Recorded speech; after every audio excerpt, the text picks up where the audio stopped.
আমাদের সবটুকু প্রেম যেন হয় মহান রবের জন্য। রাখব ফকিনাগুলো তাও যেন হয় মহান রবের জন্য। আমাদের সবটুকু প্রেম যেন হয় মহান রবের জন্য। আমাদের যাবতীয় ভালোবাসা হবে কার জন্য বলুন তো? আল্লাহর জন্য। আল্লাহ তাআলা আমাদেরকে তার প্রিয় বান্দা হওয়ার তৌফিক দান করুক, বলেন আমিন। মূলত আল্লাহ সুবহানাহু ওয়া তাআলা সমস্ত দিনগুলো ধার্য করে দিয়েছেন, তার ভিতরে উত্তম দিন হিসেবে, শ্রেষ্ঠতম দিন হিসেবে জাহান্নাম থেকে মুক্তি পাওয়ার দিন, জান্নাত পাওয়ার দিন, অসংখ্য অগণিত নেয়ামতের একটি দিন, যেই দিনে আগে মূলত সরকারি বন্ধ শুক্রবার ছিল না, আগে ছিল অন্য একটি দিন শনিবার বা রবিবার। তো এই শুক্রবার দিনের বন্ধের ব্যবস্থাপনা এটা করছেন সারসিনার মরহুম পীর সাহেব হুজুর কেবলা শাহ নেসারউদ্দিন আহমদ রহমতুল্লাহ আলাই। ঠিক আছে, এর বন্ধের প্রেক্ষাপট তিনি ছিলেন। এবং পুলিশরা তখন পরতো হাফ প্যান্ট। কী পরতো? হাফ প্যান্ট পরতো। তাদের প্যান্ট ছিল এত ছোট, একদম সমস্ত অঙ্গগুলো তাদের বাইর করা ছিল। এই তাদের ফুল প্যান্টের যে ব্যবস্থাপনা এইটাও করছেন তিনি, বলুন সুবহানাল্লাহ। এইটা সরকারিভাবে তিনি পাশ করাইছেন যে পুলিশকে এরকম হাফ প্যান্ট পরতে দেখলে খারাপ লাগে, এদের একটা ভালো ফুল প্যান্টের ব্যবস্থা করা হোক, এরা ফুল প্যান্ট পরবে। এবং তৎকালীন সময়ে অনেক মুসলমানরা মাথায় টিকি রাখতো। কী রাখতো? টিকি রাখতো। তো সেখান থেকে তিনি এইটাও সংস্কার করছেন, টিকি কেটে তাদের মাথায় টুপির ব্যবস্থাপনা করছে, বলুন সুবহানাল্লাহ। তিনি টুপির প্রতি অনেক গুরুত্ব দিয়েছেন। তার জীবনী পড়লে দেখা যায় তিনি যখন গোসল করতে নামতেন সবসময় তো তার মাথায় টুপি থাকতোই। তিনি যখন গোসল করতে নামতেন তখনও তার মাথায় টুপি থাকতো। যখন ডুব দিতেন উনি ডান হাত দিয়ে টুপিটা জাগাইয়ে ডুব দিয়া আবার টুপিটা মাথার উপর রাখতেন, বলুন সুবহানাল্লাহ। এই ছিল সুন্নতে আমল তাদের। আর আমাদের আমল শুক্রবার আসলেও আমরা একটা পাঞ্জাবি পরে আসতে চেষ্টা করি না, টুপি তো জানি আনিই না। আমরা অন্ততপক্ষে শুক্রবার দিন চেষ্টা করব ভালো একটি জামা পরে আসার। এটা জুমার হকের ভিতরেই আছে, আলোচনায় আসবে বিষয়টি। ভালো একটি জামা এবং সাদা জামার কথা বেশি বলা হয়েছে। যদি সাদা জামা আপনার না থাকে অন্য পাঞ্জাবি পরলেও অন্ততপক্ষে একটা লম্বা জামা আর একটা টুপি দেওয়ার চেষ্টা করবেন। এটা আমাদের মুসলমানের একটা প্রতীক, নবীর সুন্নত। মানুষ মারা গেলে তখন বলে যে নবীজির মিল্লাতে আমরা লিখে গেলাম। কার মিল্লাতে? বলে না বিসমিল্লাহি ওয়া আলা মিল্লাতি ওয়া রাসূলিল্লাহ, যে আল্লাহর নামে রাসূলের মিল্লাতে এই লোকটাকে রেখে গেলাম। কার মিল্লাতের উপর রাখছে? রাসূলের মিল্লাতের উপর। তো সারা বছর রাসূলের কোনো সুন্নত সে আদায় করে নাই। এখন সবাই মিলে যদি যত বড় আল্লাহর ওলিয়ান নিয়েও রাসূলের মিল্লাতে রাখি, আর যদি রাসূলের সুন্নত তার ভিতর না থাকে তাহলে কোনো লাভ হইবে? আর যদি রাসূলের সুন্নত তার ভিতর থাকে, যদি রাসূলের মিল্লাতে আমরা না বললেও তারে ধুয়েছি, তারপরও রাসূলের নেক সোহবত তার উপর থাকবে কি থাকবে না বলেন? থাকবে। এজন্য আমরা যথাসাধ্য চেষ্টা করব, সামনে যে পবিত্র একটি মাস আসতেছে রবিউল আউয়াল মাস। কি মাস? রবিউল আউয়াল মাস। নবীজির আগমনের মাস, আবার নবীজির চলে যাওয়ারও মাস। খুব গুরুত্বপূর্ণ একটি মাস আমাদের মাঝে আসতেছে। যাই হোক, এখনও সফর মাস চলতেছে। তো জুমার আলোচনার বিষয় হচ্ছে আজকের জুমার নামাজের ফজিলত। তো আল্লাহ তাআলা পবিত্র কোরআনেই আগে বলেছেন যে ইয়া আইয়ুহাল্লাযীনা আমানু, হে ঈমানদারগণ, তোমরা যখন মসজিদের আজান হয় তখন তোমরা মসজিদের দিকে চলে যাও। আপনারা একটা ঘটনা শুনছেন যে এক কাঠুরিয়ে কাঠ কাটতো, যখন উনি কুড়াল জাগাইছে আজান দিয়ে দিয়েছেন, তখন তার ওই কুড়ালটা আর পরবর্তী কাঠের গায়ে তিনি আঘাত করেন নাই, পিছন থেকেই কুড়ালটি কি ফেলে দিয়েছেন। আল্লাহর ডাক এসে পড়েছে। তো আল্লাহর ডাকে সাড়া দেওয়ার জন্য আল্লাহ নিজেই বলছেন। তারপর যদি আমরা কাজবাজ করি, বেচা কিনা করি, ব্যবসা করি, যাই করি, আমরা হয়তোবা ভাবতে পারি যে এর ভিতর আল্লাহ বরকত দেবেন, কিন্তু মূলত এর ভিতর বরকত পাওয়া যাবে না। বরকতের মালিক কে? আল্লাহ। যিনি ব্যবসা বাণিজ্য কাজ বা টাকা পয়সা ইনকামের ভিতরে বরকত দিতে পারেন তিনি কে? আল্লাহ। যার বাস্তব প্রমাণ হচ্ছে, আপনি দেখবেন যে লোকটা আল্লাহর পথে থাকে, আল্লাহর কাজ করে, আল্লাহ সুবহানাহু ওয়া তাআলা তাকে কখনোই বিপদগামী বড় ধরনের সমস্যা বা আল্লাহ তাআলা তাকে বিভিন্ন জায়গা থেকে আল্লাহ তাআলা তাকে হেফাজত করে, বলুন সুবহানাল্লাহ, বিভিন্ন স্থান থেকে। কারণ রিজিক তো তিনিই দেবেন। সকালবেলা হলে এত পশু পাখি, এতগুলো পাখি, কোটি কোটি পাখি বের হয়ে যায়। কে খাবার রাখছে তাদের জন্য? কেউ রাখছে? মানুষ কোনো ব্যবস্থাপনা করে রাখছে? রাখে নাই। দেয় মানুষ বলাই বলাই যে পাখি, এতগুলো পাখি আসো, আইয়ে তোমরা খাওন খাইয়ে যাও। দেয় না। এই খাবারের ব্যবস্থাপনা করেন কে? আল্লাহ। আল্লাহ সকালবেলায় পাখিগুলোকে পেট পরিপূর্ণ করে আবার তার নিজ বাসায়, নিজ ভবনে, নিজ জায়গায়, নিজ বাসস্থানে আল্লাহ তাআলা পৌঁছায় দেয়, বলুন সুবহানাল্লাহ। সুতরাং আমাদের সবসময় ভালোবাসা থাকতে হবে আল্লাহর জন্য। কার জন্য? আমাদের সবটুকু প্রেম যেন হয় মহান রবের জন্য। রাখো গো ফকিনাগুলো তাও যেন হয় মহান রবের জন্য। আমাদের সবটুকু প্রেম যেন হয় মহান রবের জন্য। আমাদের যাবতীয় ভালোবাসা হবে কার জন্য বলুন তো? আল্লাহর জন্য। আল্লাহ তাআলা আমাদেরকে তার প্রিয় বান্দা হওয়ার তৌফিক দান করুক, বলেন আমিন। চলুন এবার আমরা জুমা সম্পর্কে কয়েকটি কথা শুনি। আমরা তো সবাই জানি যে আজকে পবিত্র শুক্রবার জুমার দিন। তো বলতেছিলাম যে সরকারিভাবে দিনটি বন্ধ দেওয়া হয়েছে। কিসের জন্য? যাতে মানুষ ইবাদত বন্দেগী তাড়াতাড়ি করতে পারে। আমাদের দেশাঞ্চলের কথা তো একদম আপডেট কথা। শহর অঞ্চলে মনে করেন 12টায় আজান হয়েছে, 12:30টার মধ্যে মসজিদ পরিপূর্ণ, 1টার ভিতরে নামাজ কমপ্লিট। 1টা বাজে একদিন মসজিদে গেছি ঢাকা শহর, গিয়ে সেই মসজিদেই জামাত টামাত সব শেষ। সব কি? এত পরিমাণ মানুষ, তারা হুমড়ি খেয়ে পড়ে। আর আমার দেশাঞ্চলে মনে করেন আজান হইবে, এরপর আজান তো হয় 15-তে, 12টা-15-তে, এরপর বয়ান শুরু করি 50 বা 55, এরকম 40-45-এ, ধরেন একটাই বয়ান শুরু করি। এই যে বাকি সময়টুকু এতে গোসল করে সবাই আসা যায় না? অনেকে মনে করেন গাফিলতি করে তারা আসে না, তারা চিন্তা করে যে বয়ান কখন শুরু হইবে তখন যাব। আবার অনেক এক শ্রেণীর লোক আছে তারা চিন্তা করে যে বয়ান কখন শেষ হইবে, শেষ হওয়ার আগে আগে যাইতে পারলেই হয়। আবার এক শ্রেণীর লোক আছে খুতবার সময় আসে, আইসা কোনো রকম খুতবাটা শূন্য 2 রাকাত ফরজ পড়ে সুন্নতের আর কোনো পড়াপড়ি নেই, তারা আবার বাইরেই যায়। আছে না নাই?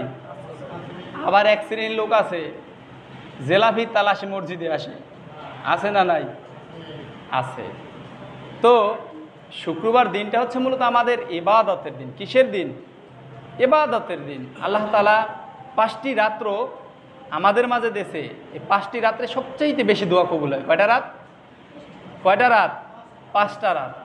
এর ভিতরে অন্যতম একটি রাত হচ্ছে জুমার রাত, বলুন সুবহানাল্লাহ। মানে জুমার রাতটা কিন্তু আজকে যে রাতটা আসবে সামনে সেইটা না, গতকালকে যে রাতটা গেছে সেইটা ছিল জুমার রাত। কিসের রাত? আচ্ছা, জুমার রাত হচ্ছে দোয়া কবুলের রাত, ইবাদতের রাত। তো যদি আমরা একটা ভালো অনুষ্ঠান করি, আমরা যে কোনো অনুষ্ঠান করি, আর যদি সেই অনুষ্ঠানটায় যদি সেই জুমার রাতে আমরা আল্লাহ তাআলার কাছে চাই বা ইবাদত বন্দেগী করি, তাহলে সেই অনুষ্ঠানে আল্লাহ বরকত দান করবে না? সেই অনুষ্ঠানটা যদি আমরা বক্স বাজাইয়া নাচানাচি করি, হুড়োহুড়ি করি, এরপর পরের দিন শুক্রবার দিন নামাজে আসি, সেই পরিমাণ সেই জিনিসই কি আল্লাহ বরকত দান করবে না? যদি আমরা ইবাদতের মধ্যে থাইকা যদি অনুষ্ঠানটা করতাম, সেই জিনিসটার ভিতরে আল্লাহ বরকত দিতে, বলেন তো? সবাই বলবে যে না, ইবাদত করিয়া যদি কাজটা করা হইতো তাহলে আল্লাহ বরকত দান করত। এখন সেই জিনিসটা আমাদের সবার মাথায় আছে। ভালো মন্দের বিবেচনা আমরা নিজেরাই করতে পারি, কিন্তু আমরা অনেক সময় আল্লাহ ভোলা হয়ে যাই, আমল ভোলা হয়ে যায়, ইসলাম ভোলা হয়ে যায়। এগুলো আসলে আমাদের দোষ না, এগুলো শয়তানের প্রতারণা। কিসের? আল্লাহ বলছেন ইয়া আইয়ুহাল্লাযীনা আমানুত্তাকুল্লাহ, হে ঈমানদারগণ তোমরা আল্লাহকে ভয় করো।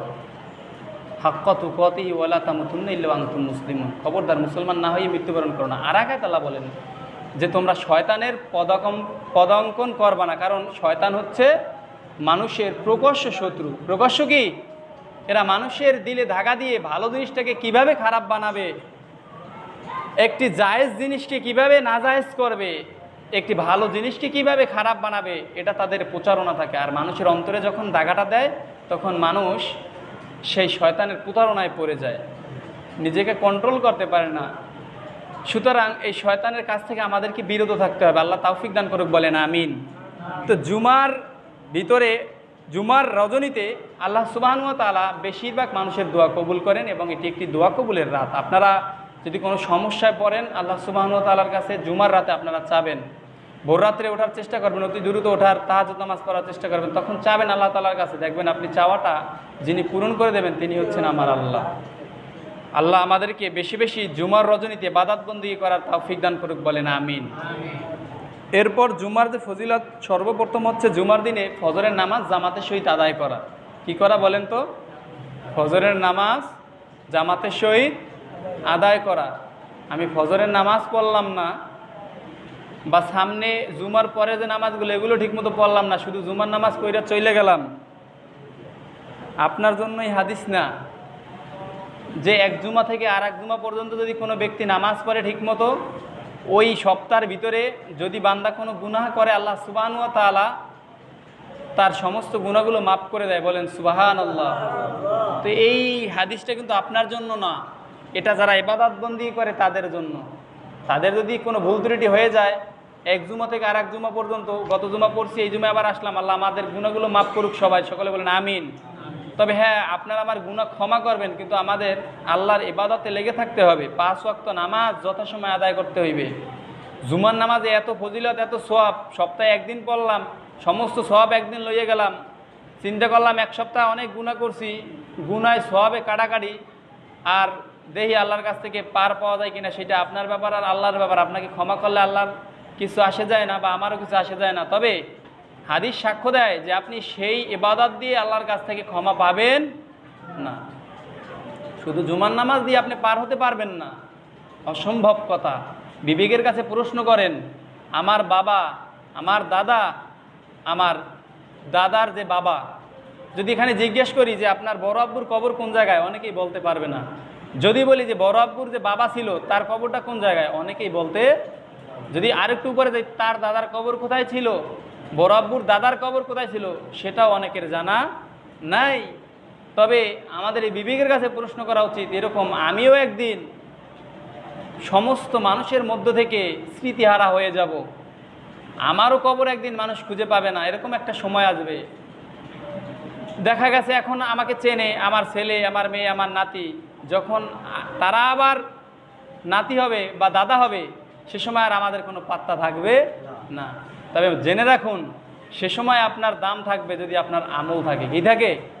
যদি আপনার আমল থাকে। সুতরাং সেইভাবে নিজেকে গঠন করুন যে না, আমি আমার একা একা ওই অন্ধকার কবর, কঠিন একটি জায়গা, কেমনে থাকবেন একটু চিন্তা করেন তো। বাড়ি ঘর ছেড়ে এত আরামের জায়গা, গরম লাগলে ফ্যান চালাই, শীতের দিনে কম্বলের ব্যবস্থা করি, আরামে থাকার চেষ্টা করি, ভালো না লাগলে মন এদিক যায় সেদিক যায়, আর ওই আটকা জায়গাটা আপনি কোথায় যাবেন, কার সাথে কথা বলবেন, কি করবেন? আপনার বিবেকের কাছে আপনি প্রশ্ন রাখেন যে আমি শুধু এই জুমার নামাজ দিয়ে কি মাপ পাবো? আমি যদি চিন্তা করি এই নামাজ দ্বারা আমার যে গুনাহ করছে আল্লাহ জানি কাটাকাটি করে দেয়, ওই কাটাকাটির সিস্টেম কোনো আল্লাহর কাছে নাই। আপনি যতটুকু ভালো কাজ করবেন, হ্যাঁ, ভালো কাজের বিনিময়ে আপনাকে সওয়াব দেওয়া হবে, আর যতটুকু অন্যায় করবেন অবশ্যই সে অন্যায় শাস্তি ভোগ করতে হবে। তবে আল্লাহ চাইলে, যদি আপনার নেক আমলের পরিমাণ বেশি থাকে, তো আল্লাহ চাইলে আপনাকে ক্ষমা করে দিতে পারে। আপনার আমার জন্য সুবর্ণ একটি সুযোগ আল্লাহ তাআলা দিয়ে দিয়েছেন। আল্লাহ কোরআনে বলেন, ইয়া আইয়ুহাল্লাযীনা আমানু তুবু ইলাল্লাহি তাওবাতান নাসুহা, ঈমানদারগণ তোমরা ফিরে আসো আল্লাহর কাছে এবং খালেস তওবা করো। খালেস তওবা করে ফিরে আসো, সময় আছে এখনো। জেনে নাও যে মানুষটা মারা যায় তার বেশিরভাগ কথা থাকে, আল্লাহ দুনিয়াতে আমাকে আবার পাঠিয়ে দাও, সব দান করবো, ইবাদত বন্দেগী করবো, আল্লাহ দুনিয়াতে পাঠাই দাও। এই কথাটা মানুষ বেশি বলে, কবরস্থ মানুষটা। কিন্তু আমরা এখনও কবরস্থ হই নাই, দুনিয়াতে আমরা আছি, সুযোগ আছে। আমরা তওবা করে আমরা ইবাদত বন্দেগী শুরু করি, তাহলে আমরা দুনিয়াতে শান্তি এবং আখিরাতে নাজাতের একটা ব্যবস্থা আমাদের হবে। নচেত ওই কবরটা বড় কঠিন জায়গা, বড় কঠিন ঘর, আমাদেরকে বড় কষ্ট করে থাকতে হবে, কিন্তু আর কবরের আযাব আমাদের সহ্য করা যাবে না। সুতরাং আল্লাহ তাআলা আমাদেরকে তার পথে, তার দ্বীনের পথে অবিচল থাকার তৌফিক দান করুক, বলেন আমিন। কোরআনের পথে অবিচল থেকে আমার মরণ যেন হয়, ঈমানের পথে অবিচল থেকে আমার মরণ যেন হয়, তোমারই কাছে ফরিয়াদ আমার মহামহিম দয়াময়, ঈমানের পথে অবিচল থেকে আমার মরণ যেন হয়। প্রতিদিন মিথ্যের মুখোমুখি হই, বেদিন ফাসেকেরা করে হইচই, আজাজিলে সে গোমরাহি সুর যার করে তোলে মনোময়, ঈমানের পথে অবিচল থেকে আমার মরণ যেন হয়, আমার মরণ যেন হয়। বলেন মারহাবা। আল্লাহ তাআলার পথে থেকে যেন আমাদের মরণ হয় সেই কামনাই করি। দেখেন, গতকালকে অ্যাক্সিডেন্টে আমাদের পাশের এলাকার একটি ছেলে, যুবক বয়স, আপনারা অনেকে চেনেন, আমাদের মামুন কাকা, তার ছেলে, একটি ছেলে একটি মেয়ে, সম্ভবত প্রাণ কোম্পানিতে চাকরি করত, তো গাড়ি অ্যাক্সিডেন্টে গতকালকে মারা গিয়েছেন। বলেন ইন্না লিল্লাহি ওয়া ইন্না ইলাইহি রাজিউন। আল্লাহ তাআলা যুবক ভাইকে জান্নাতের উসুম আকাম দান করুক, বলেন আমিন। সুতরাং কার কখন মরণ এসে যায় আমরা জানি না, কার কখন মরণের টিকিট এসে যায় আমরা জানি না, কে কখন চলে যায় জানি না। ক্ষণস্থায়ী পৃথিবীতে আমাদের যেন দুনিয়াতে থাকাটা এমন হয়, আল্লাহ তাআলা বলেন যে দুনিয়াটা মুমিনদের জন্য জেলখানা, কিখানা? জেলখানা। আর কাফেরদের জন্য বালাখানা। কাফেররা শান্তি করবে, আরাম করবে, আয়েশ করবে, আর জাহান্নামে তারা অতি দ্রুত চলে যাবে। আর মুমিনরা দুনিয়াতে কি কষ্ট করবে, ত্যাগ করবে, ত্যাগ তিতিক্ষা করবে, কান্না করবে, দুঃখ পাবে, কষ্ট পাবে, ইবাদত বন্দি করবে, এর বিনিময় তাদের জন্য রয়েছে জান্নাত। বলুন সুবহানাল্লাহ। আল্লাহর হাবিব সাল্লাল্লাহু আলাইহি ওয়াসাল্লাম বলেন, যখন বান্দাকে এত কষ্ট করে দুনিয়াতে থাকার পর যখন জান্নাতের নিকট তাকে নিয়ে যাওয়া হবে, বলবে বান্দারে দুনিয়াতে এত কষ্ট করেছো, দেখো দেখো জান্নাতটা কত সুন্দর, তাকিয়ে দেখো, এর ভিতর তুমি অনন্তকাল থাকবে, তোমাকে আর বের করা হবে না, এই জান্নাতটা তুমি দেখে নাও। যখন জান্নাতি লোকটা দুনিয়াতে এত কষ্ট করে চলার পর জান্নাতের দিকে তাকাবে আর মুস্কি এসে বলবে, মালিক এত সুন্দর জান্নাত, এই জান্নাত দেখার পর দুনিয়াতে আমি 60, 70, 80 বছর এত কষ্ট করেছি, আমার দুনিয়ার সমস্ত কষ্টের কথা আজকে আমি ভুলে গিয়েছি। মালিক এত সুন্দর জান্নাত, আমি যদি জানতাম দুনিয়ায় আরো ইবাদত বন্দেগী করতাম রে মালিক, আমার দুনিয়ার সমস্ত কষ্ট আজকে আমি জান্নাতকে আমি ঢুকি নাই, শুধুমাত্র দেখার কারণেই আমার দুনিয়ার সমস্ত কষ্ট আমি ভুলে গিয়েছি। বলুন সুবহানাল্লাহ। আর যখন একজন জাহান্নামীকে নিয়ে যাওয়া হবে, বলবে দেখো দেখো জাহান্নাম, ওই কাফের জাহান্নামী বলবেন, মালিক আপনার জাহান্নাম দেখার কারণে দুনিয়াতে আমি এত আরাম আয়েশ, এত কিছু ভোগ করেছি, ও মালিক আপনার এই জাহান্নাম দেখার কারণে দুনিয়ায় সমস্ত আরাম আয়েশের কথা আমি মুহূর্তের মধ্যে ভুলে গিয়েছি মালিক। আল্লাহ আপনার জাহান্নাম এত বড় কঠিন, জানলে আমি আমার জিন্দিগিটুকু আমি আরামে না কাটিয়ে আপনার ইবাদত বন্দিগির ভিতর কাটাইয়া দিতাম। বলুন সুবহানাল্লাহ। ইব্রাহিম বিন আদম ঘুমিয়ে আছে, একজন রাষ্ট্রপ্রধান স্বপ্নে দেখে, ও ইব্রাহিম বিন আদম তুমি ঘুমিয়ে রয়েছো, আল্লাহকে যদি পেতে চাও তোমার এই রাজত্ব তুমি ছেড়ে দাও, এই রাজত্ব দিয়ে তুমি আল্লাহকে পাবা না। বলে আল্লাহকে কিভাবে পাবো? বলে আল্লাহকে তুমি যদি খুঁজতে চাও তোমার এই আরাম আয়েশ তুমি ছেড়ে দাও, সমস্ত আরাম আয়েশ তুমি ছেড়ে আল্লাহর পথে নেমে যাও। স্বপ্নের মাধ্যমে দেখার কারণে তিনি সঠিক কাজটি করলেন। এর আগে তিনি স্বপ্নে দেখলেন একজন রাখাল বা একজন কাউবয় তিনি ছাদের উপর ঘুরতেছে, তার ঘোড়া হারিয়ে গিয়েছে, ঘোড়া খোঁজার জন্য। তিনি তাকে বললেন যে তুমি এখানে ঘোড়া খোঁজো, এখানে কি ঘোড়া তুমি পাবে? এ রাজপ্রাসাদের উপর তুমি কেন ঘোড়া খুঁজতে আসছো? তুমি কি আহাম্মক নাকি? তিনি ডেকে ডেকে বললেন, ও রাজ্যের মালিক, আমি যেরকম এখানে আমার ঘোড়া খুঁজে পাবো না, ঠিক তেমনি আপনি এই রাজত্বে এই আরাম আয়েশে থেকে আল্লাহকেও কোনো দিন পাবেন না। স্বপ্নে দেখার পর তার রাজ্যের সমস্ত অর্থ সম্পদ ছেড়ে দিয়ে তিনি রাস্তায় নেমে পড়লেন, আল্লাহর ইবাদত বন্দেগী করা শুরু করে দিলেন। এমনভাবে ইবাদত বন্দেগী করলেন আল্লাহ তাআলাকে অতি দ্রুতই তিনি রাজি খুশি করে ফেললেন। বলুন সুবহানাল্লাহ। সাহাবাদের ভিতরে সবচাইতে ধনী ছিলেন ওসমান রাদিয়াল্লাহু আনহু তাআলা। এত পরিমাণ সম্পদ, এত পরিমাণ জায়গা জমি ছিলেন, সমস্ত জায়গা জমি, সমস্ত সম্পদ, সমস্ত অর্থগুলো, সমস্ত খেজুরের বাগানগুলো আল্লাহর রাস্তায় দান করে একদম নিঃস্ব হয়ে গিয়েছিলেন। হযরত ওমরের কাছে কিছু ছিল না।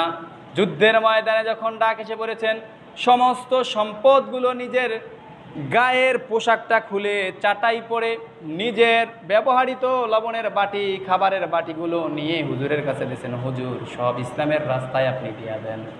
শুধু তাই নয়, এরকম করে করে মা ফাতিমা রাদিয়াল্লাহু আনহা তাআলার ইতিহাস পড়লে দেখা যায় বড় কষ্টের জীবন। 5-7 দিন না খেয়ে আছে। নবী করিম সাল্লাল্লাহু আলাইহি ওয়াসাল্লাম গেলেন, বললেন ফাতিমা তোমাকে এরকম দেখাচ্ছে কেন? বলে বাবা ঘরে কোনো খাবার নাই। তিনি কিছু খেজুর নিয়ে যাইতেন, মাঝে মাঝে সেইগুলো দিতেন। এত কষ্ট করে তারা চলতেন।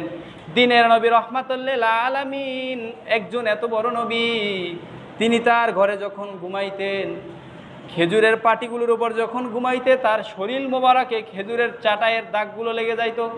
সুবহানাল্লাহ। এরকম করে কষ্ট করে তারা আল্লাহকে রাজি খুশি করেছে। আপনি আমি এত আরামে থেকে কিভাবে আল্লাহকে রাজি খুশি করব? ফজরের আজান হয়, আমরা ঘুমিয়ে থাকি, ইবাদতের কোনো খবর নাই। সকাল ফুরিয়ে গেল, জোহর গেল, আসর গেল, মাগরিব গেল, সারাদিন কাজকর্ম আর দুনিয়ার লোভ লালসা ভালোবাসায় পড়ে আছি। আল্লাহর ভালোবাসার দিকে একবারও আমরা যাই না। প্রত্যেক দিন এশারের আগে চিন্তা করবেন, ঘুমানো যাওয়ার আগে, আল্লাহ আমি আজকে দিনে কয়টা ভালো কাজ করেছি, কয়টা খারাপ কাজ করেছি, নিজের কাছে নিজে প্রশ্ন করে তারপর ঘুমাতে যাবেন। আর চিন্তা করবেন যে আমার জীবনের মনে হয় শেষ রাত, আমি আল্লাহকে যদি রাজি খুশি না করতে পারি, আমার জাহান্নাম ছাড়া কোনো কিছু উপায় থাকবে না। এজন্য প্রত্যেক দিন নিজের চিন্তা নিজে করবেন। এটাও হাদিসের বর্ণনায় আছে, আপনি নিজের চিন্তা নিজে করবেন যে আমি কি কাজ করছি, আজকে কয়টা ভালো কাজ করছি। তো জুমার রজনীর, জুমার দিনে ও রাতে 24 ঘন্টায় আল্লাহর হাবিব সাল্লাল্লাহু আলাইহি সাল্লাম আহমদ এবং সুনিয়া নুজাতুল মাজালিস প্রথম খণ্ডের 126 পৃষ্ঠায় বলেন যে জুমার দিন যখন আসে, প্রত্যেক 1 ঘন্টায় 6 লক্ষ জাহান্নামীকে আল্লাহ সুবহানাহু ওয়া তাআলা জান্নাত দান করে। বলুন সুবহানাল্লাহ। 1 ঘন্টায় কয় লাখ? 6 লাখ। তাহলে 24 ঘন্টায় 24 গুণ 6 লাখ। এইতে যেই পরিমাণ হয় সেই পরিমাণ লোককে আল্লাহ তাআলা জাহান্নাম থেকে কি করে? জান্নাত দান করেন। এজন্য আমরা বেশি বেশি দোয়া করবো যাদের পিতা মাতা কবরে, ভাই বেরাদার, যে আল্লাহ তুমি আমাদের হাল পরিবারে যারা আছে এদেরকে তুমি ওই 6 লক্ষ লোকে প্রত্যেক ঘন্টায় যে মাফ করো, আল্লাহ তাদের শামিল করে তাদেরকেও তুমি ক্ষমা করে দাও। বলেন আমিন। এই দোয়া আমরা বেশি বেশি করব। সুতরাং জুমার দিনের আমি যে ফজিলত বলছিলাম যে ফজরের নামাজ, জুমার দিন প্রথম হক কি? ফজরের নামাজ জামাতের সাথে আদায় করব। এরপর যখন আজান হয় অতি দ্রুত আমরা মসজিদের দিকে রওনা করব এবং আমরা সুন্দর পোশাক পরিধান করব, নতুন পোশাক পরিধান করে মসজিদে যাওয়ার চেষ্টা করব, সুগন্ধি ব্যবহার করার চেষ্টা করব, পায়ে হেঁটে যাওয়ার চেষ্টা করব। পায়ে হেঁটে গেলে প্রত্যেক কদমের বিনিময়ে আল্লাহ সুবহানাহু ওয়া তাআলা 1 বছর নফল ইবাদত, 1 বছর রোজা রাখার যেই পরিমাণ সওয়াব, সেই পরিমাণ সওয়াব আল্লাহ তাআলা লিখে দেয়। বলেন সুবহানাল্লাহ। যে সবচাইতে আজকে বেশি দূর থেকে পায়ে হেঁটে আসছেন, প্রত্যেকটা কদমে, প্রত্যেকটা পাড়ায় 1 বছর নফল ইবাদত, 1 বছর নফল রোজা রাখলে যেই পরিমাণ সওয়াব, সেই পরিমাণ সব আপনার আমার আমল নামে আল্লাহ তাআলা লিখে দেবেন। বলুন না সুবহানাল্লাহ।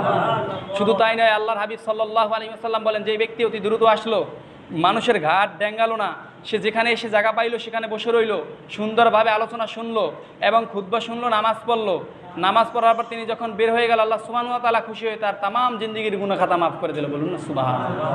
শুধু তাই নয়, আল্লাহর হাবিব সাল্লাল্লাহু আলাইহি ওয়াসাল্লাম আরও বলেন যে যখন জুমার রাত আগমন হয়, তোমরা উহাকে মুক্তির রাত হিসেবে, মাগফিরাতের রাত হিসেবে তোমরা ধরে নিও, কেননা আল্লাহ সুবহানাহু ওয়া তাআলা এই রাতে অসংখ্য লোকদেরকে জাহান্নাম থেকে জান্নাত দান করে, লাখ লাখ বান্দাকে দোজখ হতে আল্লাহ তাআলা মুক্তি দিয়ে দেন। তাবরানী শরীফের হাদিস। বলুন না সুবহানাল্লাহ। আল্লাহর হাবিব আরও বর্ণনা করেন, তিনি বললেন যে জুমার রাতে যদি কোনো ব্যক্তি ঈমান নিয়ে মরতে পারে, তাহলে ওই জুমার রাতে বা দিনে মারা যাবার কারণে আল্লাহ তাআলা তার গুনাহগুলো ক্ষমা করে জান্নাত পর্যন্ত পৌঁছে দেয়। বলুন সুবহানাল্লাহ। আল্লাহ তাআলা আমাদের মৃত্যুগুলো যেন জুমার দিনে দেয়, জুমার রাতে যেন দেয়। বলেন আমিন। হযরত ইবনে আব্বাস রাদিয়াল্লাহু থেকে বলেন, তিনি বলেন রাসূল পাক সাল্লাল্লাহু আলাইহি সাল্লাম বলেন, আরশের নিচে একটি শহর রয়েছে, এই শহরে একদল ফেরেশতা রয়েছে যারা সেখানে সেটেল, একদম কমপ্লিটলিভাবে সেখানে থাকে, তারা পরিবর্তন হয় না, তারা সবসময় আল্লাহ তাআলার জিকির করেন। কি করেন? আল্লাহর জিকির করেন। এবং শুক্রবার দিন আসলে ওই ফেরেশতাগুলো আল্লাহ তাআলার কাছে মাগফিরাতের জন্য দোয়া করেন। বলুন না সুবহানাল্লাহ। কাদের জন্য দোয়া করেন? যে আল্লাহ, জুমার দিন যারা সুন্দরভাবে গোসল করলো এবং আপনার ইবাদতের জন্য মসজিদে গমন করলো, মালিক রে, গোসল করার কারণে তাদের পশমের গোড়া থেকে সমস্ত গুনাহগুলো আপনি ঝরাই দিয়ে না, তাদেরকে মাফ করে দিন। বলুন সুবহানাল্লাহ। কোন দিন? জুমার দিন। জুমার দিন। শুধু তাই নয়, আরও একটা হাদিসে আসছে, যখন গোসলের পর জুমার নামাজের দিকে তিনি রওনা হয়, তার প্রত্যেকটা কদমে, একটু আগে বলেছি যে 100 বছর নফল ইবাদত, 100 বছরের রোজা রাখার সওয়াব দান করে, ইহা ছাড়াও প্রত্যেকটা কদমে তার 20টি করে নেকি লিখে দেওয়া হয়। বলুন সুবহানাল্লাহ। এক একটি নেকির ওজন উহুদ পাহাড়ের চাইতেও বড় দামি, উহুদ পাহাড়ের চাইতেও কি দামি। সুতরাং আমরা চেষ্টা করব জুমার নামাজে অতি দ্রুত আসার এবং পায়ে হেঁটে আসার। হুজুর আকরাম সাল্লাল্লাহু আলাইহি সাল্লাম আরও বলেন, তোমরা সাদা পোশাক পরিধান করবে, কেননা উহা উত্তম এবং উহা দ্বারা মানুষকে দাপন কাপন করা হয়। মৃত্যু মানুষকে কিন্তু সাদা কাপড় দিয়ে মাটি দেওয়া হয়। কি দিয়ে? সাদা কাপড় দিয়ে। সাদা কাপড়ের রোগবালাই কম হয়। কি হয়? হাসপাতালে দেখবেন এত কাটাছির, এত রক্তের কারবার, তারপরও কাপড়গুলো কি সব সাদা। কারণ কি বলতে পারেন? সাদা কাপড়ের রোগ কম হয়। কি হয়? এজন্য মারা যাবার পরও তার সাদা কাপড় দিয়ে দেয়। কি দিয়ে দেয়? আর সাদা কাপড়ে থাকে কি, গলার কাছে একটা ফাড়া, এই যে আমার পাঞ্জাবিতে যেরকম একটা ফাড়া আছে, এরকম একটা ফাড়া থাকে, একটা বুদাম থাকে, একটা গুন্টি থাকে। কি থাকে? এজন্য সারসিরা পিসা হুজুর কেবলা বলছেন যে আমরা মরণের জন্য সবসময় প্রস্তুত, আমরা এক বুদামওয়ালা, একটা ফাড়াওয়ালা জামা গায়ে দিই। হাদিসে আসছে যে 3 বুদাম আলাও পরা যাবে, তবে কলার পরিধান করা যাবে না, কলার থাকতে পারবে না, কলার ব্যতীত পরা সুন্নত। পরতে পারবেন, হারাম এরকম না, আপনি যদি পরেন সমস্যা নাই, তবে পরিপূর্ণ সুন্নত আদায় হবে। কলার ছাড়া জামা 3 বুদাম অথবা 1 বুদাম, আর এখানে থাকবে ফাড়া। এটা মৃত্যুর পোশাক। এই পোশাক পরিধান করলে মরণে আপনার কাছে ভয় লাগবে না। মরণের এই পোশাক আপনার শরীরেও আছে, এই পোশাক কোনো ভয় আছে? ভয় নেই। সুতরাং মরণের জন্য সবসময় প্রস্তুত থাকবেন। আর জুমার নামাজের অনেক ফজিলত আছে, আমি বলে শেষ করতে পারবো না। শেষ একটা হাদিস বলে শেষ করে দিচ্ছি। ইমাম বাইহাকি রাদিয়াল্লাহু তাআলা তিনি বর্ণনা করেন যে হুজুর আকরাম সাল্লাল্লাহু আলাইহি সাল্লাম বলেছেন, যে ব্যক্তি জুমার দিনে 80 বার নবী করিম সাল্লাল্লাহু আলাইহি সাল্লামের উপর দুরূদ পাঠ করবে। কি করবে? কয়বার? 80 বার দুরূদ পাঠ করবে, আল্লাহ সুবহানাহু ওয়া তাআলা ওই বান্দার 80 বছরের গুনাহরাশি ক্ষমা করে দেবে। অসাধারণ একটা হাদিস। সুতরাং এই দিনের অনেক ফজিলত রয়েছে। হ্যাঁ, আমি আজকে বুঝতে পারবো যে এই দিনের ফজিলত সম্পর্কে আপনারা বুঝতে পারছেন যদি আগামী জুমায় আজানের পর অতি দ্রুত আপনারা মসজিদে চলে আসেন, তাহলে বুঝবো যে না, আসলে জুমার নামাজ সম্পর্কে আপনি কিছু শুনছেন, বোঝার চেষ্টা করেছেন, আমল করার চেষ্টা করেছেন। আর একটা কথা আপনাদের বলি, যুবক ভাইরা যারা রয়েছেন, জুমার নামাজটা আমরা অন্য দিনে পড়ি জোহরের 4 রাকাত ফরজ, জুমার নামাজে পড়ি 2 রাকাত ফরজ, আর আনুষঙ্গিক কিছু কাজ রয়েছে। জুমার নামাজ মূলত জুমার দিনে 20 রাকাত নামাজ আছে মসজিদে আইসা। অন্ততভাগে আপনি 20 না পড়তে পারলে 4 রেকাত কাবলাল জুমা, 2 রেকাত ফরজ আর 4 রেকাত বাদাল জুমা, এইটা পইরা আপনারা যাওয়ার চেষ্টা করবেন। এত ফজিলতপূর্ণ একটি দিন, যেই দিনে একটা ভালো কাজ করলে 70 গুণ সোয়াব আল্লাহ তাআলা বাড়াই দেয়। বলুন না সুবহানাল্লাহ। কত গুণ? 70 গুণ। আপনি আজকে আল্লাহ তাআলা যদি আপনার নামাজটা আজকে কবুল করে, জুমার নামাজটা, আপনার আমল নামায় শুধু একটা জুমার সোয়াব উঠবে না, কয়টা জুমার সোয়াব উঠবে জানেন? 70টা জুমা পড়লে যেই পরিমাণ সোয়াব হইতো সেই পরিমাণ সোয়াব আল্লাহ তাআলা আপনার আমল নামায় লিখে দেন। সুতরাং এই যে আল্লাহ তাআলার এত সুন্দর সুযোগ, আপনার জীবন থেকে যেই জুম্মাটা চলে যাবে সেইটাই মাইনাস, সেটা আর কোনোদিন আপনি পাবেন না। যেই সময়টা চলে যাচ্ছে এই মূল্যবান সময় আর আপনি পাবেন না। সুতরাং এই সময়টাকে ধরে রাখুন। সকলেই অন্ততপক্ষে আমরা কাবলাল জুমা বাদাল জুমা পড়ার চেষ্টা করবো। আল্লাহ তৌফিক দান করে বলেন আমিন। অনেকেই চলে যান, বলেন যে অমুকে দিয়ে যায়, তমুকে যায়। হাদিস কি অমুক আর তমুক? হাদিস কি অমুক আর তমুক? আপনি যদি হাদিস বাই করতে পারেন যে হুজুর এই দেখেন এটা পড়া লাগবে না, এটা পড়লে কোনো না পড়লে কোনো গুনাহ নাই, তাহলে আমিও পড়বো না, আর মুসল্লি যারা আছে সবাই এরকম যে আমাদের আর পড়ার দরকার নাই, আমরা ফরজ করে সবাই চলে যাব, কি কন? আর যদি তুমি সেই হাদিস না দিতে পারো, তাহলে তোমার কাছে আমার অনুরোধ থাকবে, তোমার পায়ে আমি হাত ধরে বলবো অন্ততপক্ষে তুমি কাবলাল জুমাটা ফরজের পরে তুমি পড়ে যাওয়ার চেষ্টা করবা। আল্লাহ তৌফিক দান করুক, বলেন আমিন। যে কথাগুলো বলেছে আমি সহ আল্লাহ তাআলা আপনাদেরকে আমল করার তৌফিক দান করুক, বলেন আমিন। ওমা তৌফিক ইল্লা বিল্লাহ। আসসালামু আলাইকুম ওয়া রাহমাতুল্লাহি ওয়া বারাকাতুহু।